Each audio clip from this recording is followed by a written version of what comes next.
Coach, and just sort of watching the film, what have you kind of seen from the team with penalties? Is there sort of a through line with everything that you're seeing from them, penalty-wise?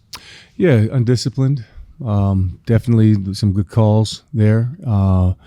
In the midst of a game, you're kind of questioning, well, this is uncharacteristic for us. We haven't had that many penalties at all this year. But definitely a lot of pre- and post-snap penalties that are very uncharacteristic for us. We lost our composure sometimes, poise. We got really frustrated, and you just can't do that. We just felt like, hey, it was just a really, really bad day for us. That's something that we don't preach. We don't teach that stuff, and it has been handled. And we got to learn and grow from that. After the game, Gideon said there would be a lot of running on Sunday. Yeah. What were some of those corrective measures put in place for that? Repeat the question.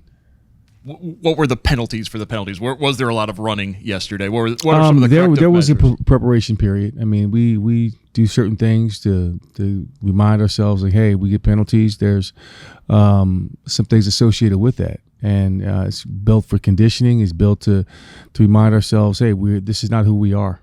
We are a disciplined football team. We have to be mindful in those moments and to have self-control and to control our emotions. That's one thing that we've learned about this team is that you got to learn to go through the ebbs and flows of a game, the ebbs and flows of a season, and treat both winning and losing the same. One does not weigh the other. And it happened in the game. If we're down, that's not the time to be discouraged and say, oh, here we go again. It's the time to dig your feet in the dirt and stand strong and say, bring it on. And that's what builds championship teams are those moments. So we've got to learn not to be so emotional, but just put our head down, go to work, continue to do your job, continue to execute at a high level, play fast, physical, and with discipline, and let the chips fall where they may. Don't worry about the results. The results take care of itself, and that's when you have to really trust in the process. You got to trust your training. You got to trust in the brotherhood that you've created. And that's what we're starting to learn to do, and that's the takeaways that you take away from a game like that. When you look at the film and the inability to establish a running game, how much was that Central Michigan? How much was that you guys just not executing? Both. We were putrid in our run game. We were putrid as an offense, pretty much. We had established a drive earlier on, got to a 3-point lead. And was really, after the interception, we became really inept after that. And we just got to find ways to get better. I got to get better in terms of coaching it. I've got to get better of simplifying things. Our coaching staff has been challenged to do just that, regardless of who's at the quarterback position. We've got to find ways to move the football. And when you are one-dimensional, it makes it a lot easier for defenses to tee off on you, and we were unable to find ways to move the ball balance-wise. So this is where we are. This is who we are right now. So we got to, as coaches, find what's the best way to find a way to put points on the board and move the football and see what skills set that best fits our players in terms of play calling and identity and so forth. So that's where we are. Over the weekend, I had a high school coach drop the chop wood, carry water line on me. You say that a lot of times as well. Yeah. Where did that come from? Do you know? Is that just something that's kind of? No, I read a book. What book was that? One of the leadership books I read. I think it's called Chop Wood, Carry Water. That's the name of it.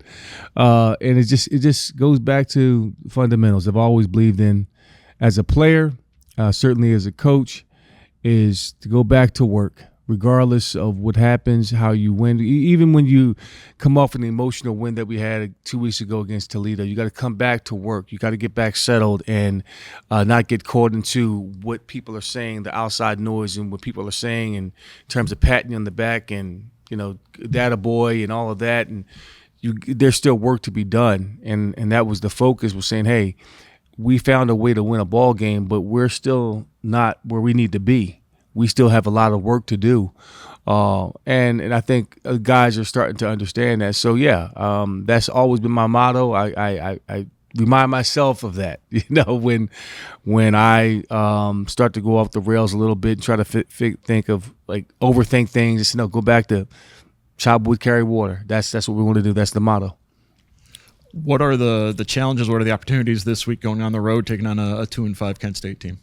Well, I've always known that the MAC schools are highly competitive. You don't look at the records. You don't look at necessarily what their statistics are, and rushing, throwing the ball.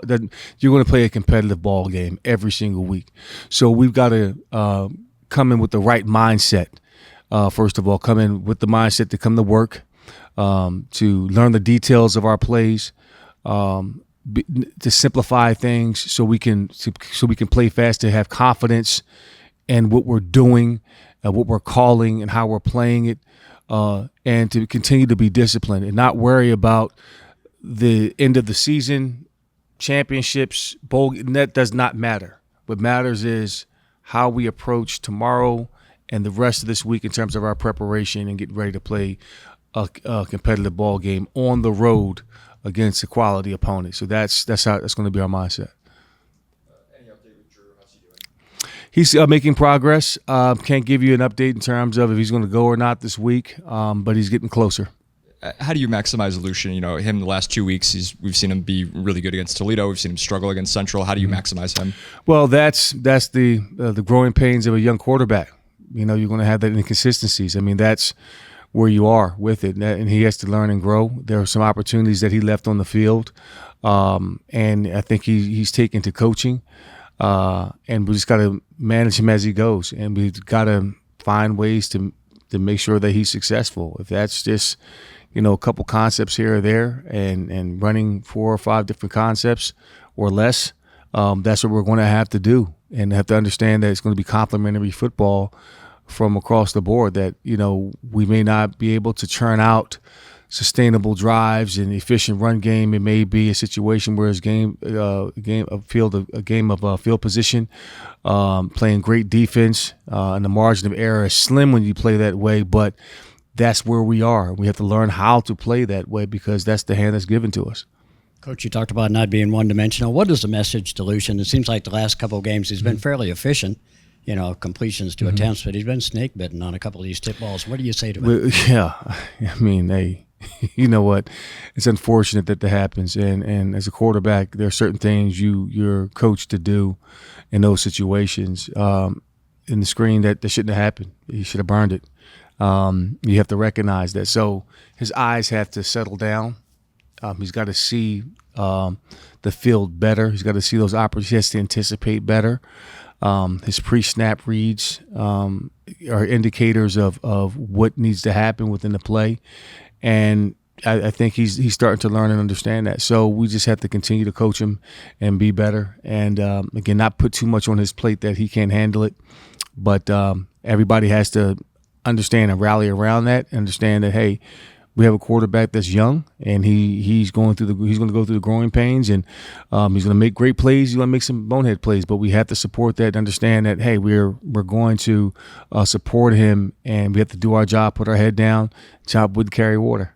Not looking too deep into statistics, I guess when you do that, Kent State statistics are not that good, but you look at the gauntlet of schedule they played, other losses. They played some top 10 programs there. It's kind of skewed the numbers, I think.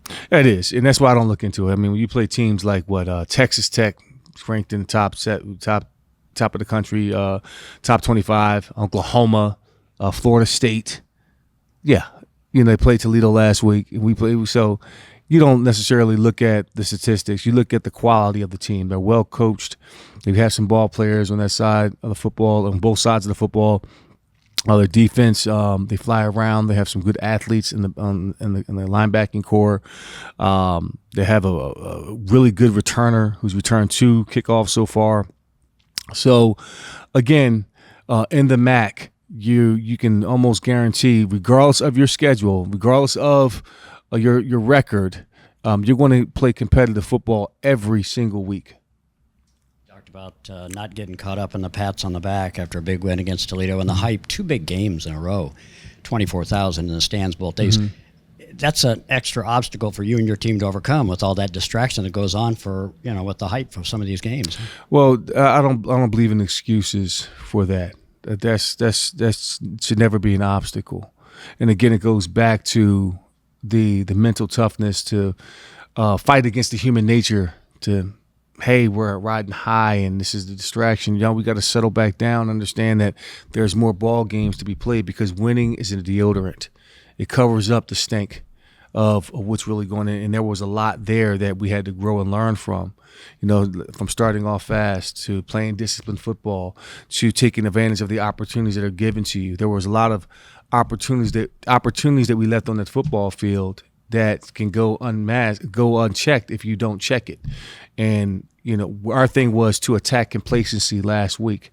And clearly I didn't do a good enough job of explaining that to the kids and putting that urgency back into their mindset. Hey, we got to focus back down on what's important. Again, don't worry about the championship. Don't worry about we beat Toledo. We've got to focus on winning today and winning, getting back to doing our job and playing fast, physical, and discipline. And, when I look back at the game, you try to find the silver lining in it all. And what I found was in the fourth quarter, typically when teams relatively give up and quit, we still fought.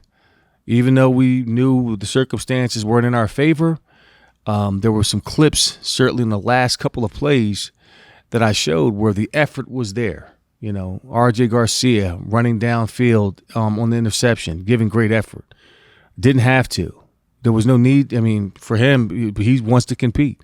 Our defense still playing hard against a team that will lean on you with their run game in the fourth quarter. I believe we only gave up 24 yards on 11 carries in the fourth quarter when we knew that we probably weren't going to win the game based off of our lack of offensive production. Lucian still threw the ball really well. Found some receivers wide open in terms of coverage. And so we never got down. We never gave up. And that was my challenge to the team going into the fourth quarter. I said, no matter what the score is, I don't want to see any bad body language. I don't want to see nobody's going to quit. We don't do that. This is still a part of the process of becoming a champion. You're going to have results that are not going to work out in your favor. You're going to have circumstances that are not going to be great for you, and based off of everything that happened with Toledo and all of that, we can pull those excuses out of the sky and say, oh, these are the reasons, but we're not going to do that. We're going to leave that right there and say, hey, take complete ownership of what just happened. And that's how we're going to grow from it. Like, I took complete ownership of it. I'm not finger pointing on anything. It comes back on me. I didn't have this team prepared to play well enough to win that ball game, for them to understand we could not have those type of mistakes. And I've got to do better. I've got to identify it better. I've got to get my coaches better. So I had to get better this week so we can get ready to go on the road to play Kent State. Yeah, you've been around for quite some time. You're one of the old men on the roster, I guess. Taking a look before the game against Central Michigan, coming off a big win against Toledo. Coach said he felt like you guys kind of took your eye off the ball a little bit. He took blame on himself. How do you think your team prepared, and were you surprised at the performance against Central? I think overall we had a good preparation week. I think we did a lot of things well. I would say overall I think that we let this win of Toledo get to our heads, and I feel like it allowed us to just the loss allowed us to just sit back and see what we really needed to improve on as a team, and just to see what we need to pick up on as a whole, staff and the whole unit. They've got some pretty low numbers statistically, but they've been against some really good teams this year. What are you seeing on film? I see on film Kent State is a pretty good team. I feel like you can't look down on anybody in the MAC, no matter who you are, no matter who they have or anything like that. But overall, I just feel like we got to focus on our next opponent, which is Kent State. I feel like we got to do what's best for us, the different things we have to move around within our offense or even within our defense just to get that next win we need. Going on the road, you guys haven't won a road game this year. Part of that's the level of competition you've played on the road. But what is it about playing on the road? And the MAC as a whole has struggled on the road this year as well. What is it about road games that are difficult?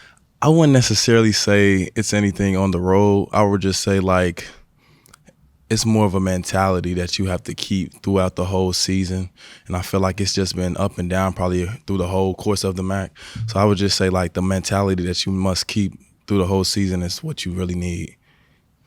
Over the last 48 hours, what has been the message about the penalties? What has been said about it? What has been done to correct some of those things? So usually whenever we have penalties or anything like that, we do penalty runs. So just basically to get us back on track because we know we fall short in those areas. So we just do our penalty runs on Sunday and we get everything corrected.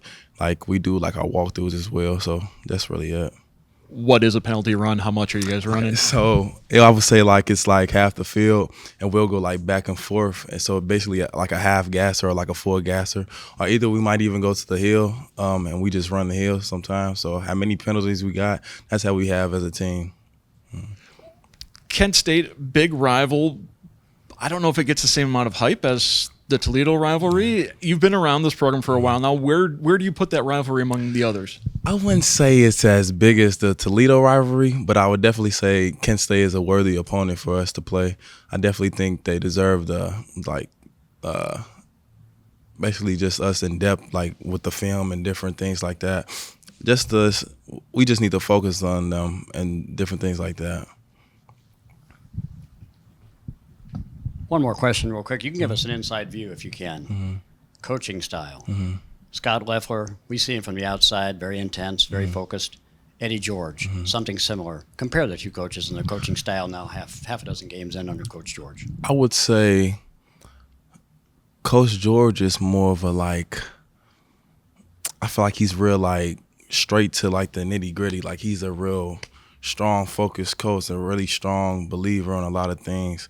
I feel like his main focus is like his faith. Like I feel like his faith is what drives him, and then he puts that into the team as well. I would say Coach Leffler, he's definitely a strong coach. I feel like he focused on us being like man before anything, and I would say like he really wanted us to basically focus on like what life would be like after football, and yeah, that's how I would put it. Also, Coach George was pretty blunt, said the offense was putrid against Central Michigan. How do you fix that going forward? I feel like we fix that going forward just by getting back to the basics. You know what I'm saying? Just getting back to practice, simplifying things, and just doing what we do well and just getting really, really good at it, getting more reps at it. How difficult of a practice was it yesterday coming off of a 15 penalty performance? It wasn't too difficult. I mean, we got our penalty runs in. We got a little bit of discipline in, but it wasn't too difficult. I feel like we kind of beat ourselves up a little bit that game. So, yeah, it wasn't too difficult of a practice. What's the mood of the team now going forward as you guys hit the road for Kent State? We're trying to have a short-term memory. I feel like we kind of rode the highs a little bit coming off that Toledo game, and it kind of carried over versus Central Michigan. So I feel like just having a short-term memory, just trying to go 1-0 this week, focused on Kent State. You know, it's MAC play, so anything can happen. Not to beat a dead horse, Kadarius, but a lot of the penalties were personal fouls. Was that a result, what you saw on film, of emotion, folks not keeping their emotions in check? What did you see? I wouldn't say folks not keeping emotions in check. I would say just really playing into the whistle. I feel like some of those penalties, I mean, I'm a player here at BG, so it may be a little biased, but some of those penalties I feel like shouldn't have been called. I feel like we just play into the whistle sometimes. Talk about a crowded running back room as well, how you guys all work together in order to try and let the ground game go. Yeah, I love the running back room. I feel like we all kind of complement each other very well. You got me, you got Chris McMillan, Cam Petaway, who's been great for us this year. I feel like we have different play styles. I'm able to move into the slot a little bit and be kind of a gadget player. And so I feel like, yeah, that's very, very helpful to this offense. What about the transition in quarterback from Drew now to Lucian? How has that impacted you guys? How long does it take you to get a feel for the different quarterback and their style? I feel like it hasn't taken long to get a feel with Lucian. I feel like we just have to help him out a little bit, just simplify things, but he gets the reps in practice like the same amount as Drew would get. So I feel like he's right there. He knows what he's doing. It's just really just all about getting confident, getting out there and playing loose.